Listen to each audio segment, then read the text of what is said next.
क्या आपको पता है आईफोन का जो प्राइस है वो हर कंट्री में अलग अलग होता है, लेकिन कैसे? और क्या आपको ये पता है 2005 में 1500 शीप्स ने एक साथ सुसाइड कर लिया था पहाड़ से कूद के, लेकिन क्यों?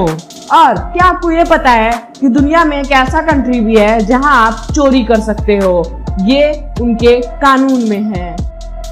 फैक्ट नंबर 1, क्या आपको पता है इस दुनिया में मौजूद बजट फ्रॉग एकलौता ऐसा फ्रॉग है जो अपने दुश्मनों को दूर रखने के लिए ऐसी आवाजें निकालता है जिसे सुनकर जानवर तो छोड़ो इंसान भी डर जाए। अब यह बात सुन लो।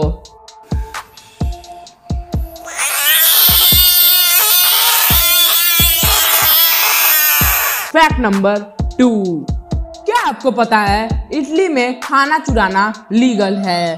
हाँ बिल्कुल, इटली के सुप्रीम कोर्ट ने ये लीगल घोषित किया है, लेकिन इसकी कुछ टर्म्स एंड कंडीशन है।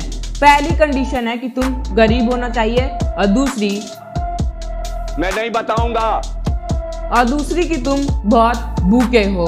तो अगर ये सब है तो जाओ इटली में चोरी करने। फैक्ट नंबर 3, क्या अब तुम्हें पता है रशिया का एक रेडियो चैनल है जिसे कौन हैंडल कर रहा है ये कोई नहीं जानता।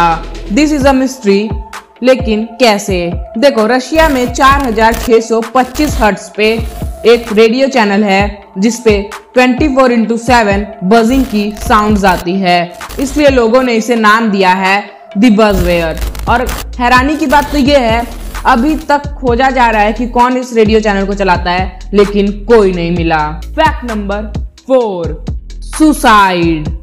दोस्तों 2005 की बात है जब तुर्की में 1500 शिप ने पहाड़ से कूद के सुसाइड कर लिया था, लेकिन वो डिप्रेशन में नहीं थे, बल्कि ये सब हुआ उनके बिहेवियर की वजह से, मतलब भेड़ चाल की वजह से।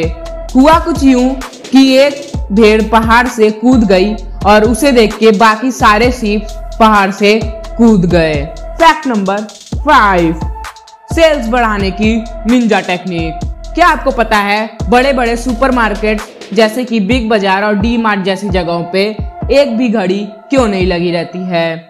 डोंट वरी, मैं बताता हूँ।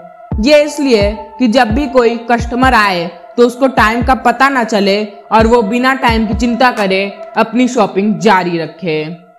फैक्ट नंबर 6, अभियान। क्या आपको पता है चेक रिपब्लिक की गवर्नमेंट ने प्लास्टिक का यूज कम करने के लिए बहुत ही बढ़िया तरीका निकाला है।